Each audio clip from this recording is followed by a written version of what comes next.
And without further ado, we begin video note number 76. Last time we had number 75. That's a big deal. We got to our 75th video. And now we begin the long march from 75 to 100. And so this is video note number 76 here from the Pastor Cave, because this is Notes from the Pastor Cave. Today we're going to be in Exodus chapter 30. And God is instructing Moses. He's been instructing Moses on a lot of things for a long time. And he's instructing Moses about how the priests, of course, originally it would be Aaron and his sons, but then as the priestly line goes on, it was always going to be the same thing, on how they were going to approach to do the job that they needed to do within the tabernacle and then later on the temple. And so in 30, starting in verse 17, it says this: "The Lord said to Moses, 'You shall also make a basin of bronze with its stand of bronze for washing.'" Okay, so bronze stand with bronze basin. "And you shall put it between the tent of meeting and the altar, and you shall put water in it," just water, "with which Aaron and his sons shall wash their hands and their feet." Okay, so whenever they went to approach the tabernacle to do their work within the tabernacle, they were to wash their hands and their feet. And when they go into the tent of meeting, or when they come near the altar to minister, to burn a food offering for the Lord, they shall wash with water so that they may not die. Okay, so now it gets quite a bit more serious. This is not like, okay, this is just something that I want you to do. This is, you're doing this so that you won't die. And then verse 21, which is my original underline here: "They shall wash their hands and their feet so that they may not die. It shall be a statute forever to them, even to him and to his offspring throughout the generations." So, okay, so here's how my mind works. I read that and I understand, okay, washing of the hands and the washing of the feet. It doesn't say that they would go to the basin and wash their hair or their whole body. It doesn't say go to the basin and wash your left elbow or the back of your thigh or whatever. It says specifically that they would be considered clean to do this work that they needed to do before the Lord, as long as they wash their hands and their feet. Okay, and I got thinking about that, and the note that I have here in my Bible is this: hands for doing, feet for going.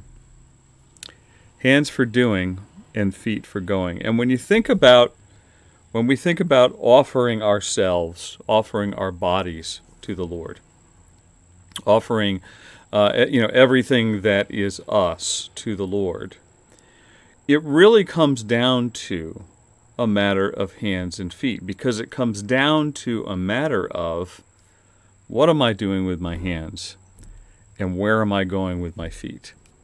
What am I doing with my hands and where am I? If you want to think about the sins of the body, okay, what am I doing with my hands and where am I going with my feet? But even more importantly, as far as ministry is concerned, okay, this is a spot in which, just picture Aaron standing there and saying, okay, I need to go from point A to point B, and when I get to the basin and when I wash, then I will go minister to the Lord. I will go do those things which God has called me to do. Okay? So he then goes and he washes with the water his hands and his feet. So the indication to me is very clear that ministry is about hands for doing and feet for going. Okay? If Aaron is willing to wash his hands but not his feet, that means he's willing to do, but he's not willing to go. if he washes his feet but not his hands, that means he's willing to go. But there are certain things that he's not willing to do with his hands when he gets there. Okay, and this really speaks to us heavily. Just this little thing here, because ministry is about doing with my hands, and it's about going with my feet. Right?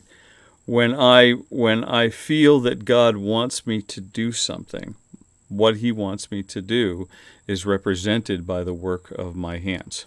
Okay, or we could even be more spiritual about it and say the work of God through my hands. Okay, but it's also about going, right? When and pastors and people who are called into full-time ministry, missionaries, people like that, they deal with this idea a little bit more sometimes than the rest of us. But this idea of not only being called to do something, all right, but being called to go somewhere. And the willingness has to be both parts. It has to be both components. Okay, so if God says okay, I want you to be a musician. I want you to use your hands to play an instrument and be a musician for my glory. Okay, but then He says, I want you to go do that at a church in Alabama.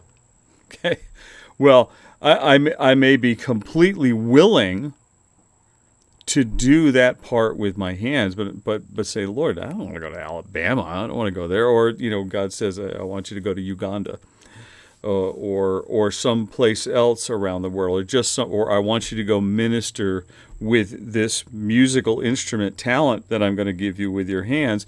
I want you to go minister in inner city somewhere. And you say, well, I've always been a suburbs guy. I grew up in the sticks, right? Why am I going into the inner city? Why, God?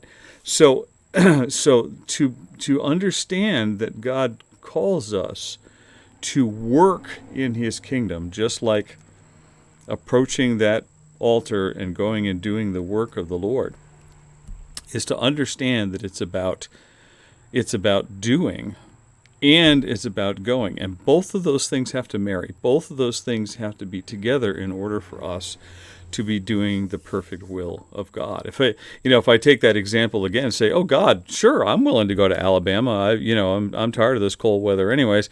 I'll go to Alabama, but I don't want to play an instrument. I don't want to do that, right? So I would only be half doing what I was supposed to be doing.